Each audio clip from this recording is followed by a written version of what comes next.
And I want to clearly inform the country that that figure that has been put as a 1 million net payment is a figure of illegality.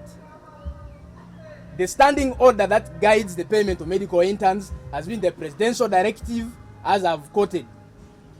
And there has been a switch from that presidential directive into 1 million net pay, which is a breach of a standing order. And we want to assure and make it very clear to all the medical interns and our colleagues, seniors, and the country that as medical interns, our commitment and resolve to reinstating the presidential directive remains a priority.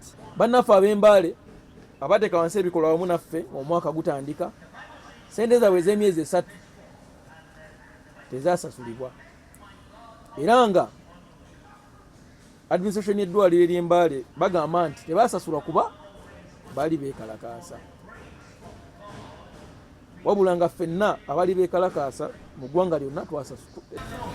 Tuwaddeyo omwezi gumu paka omwezi gwa Desemba nga guggwako okulaba nti tutula n'abakulu bano aba Ministry of Health awamu ne gavumenti ya Uganda okutunnyonnyola bajja batya ku nsasula eno. Twetaaga etteeka nga lirimu liruŋŋamya baani abayingira mu matendekero g'obwa dokita recruitment. Then bwe tumala obayingiza abayizi abo tubalondoole tracking progress yaabwe.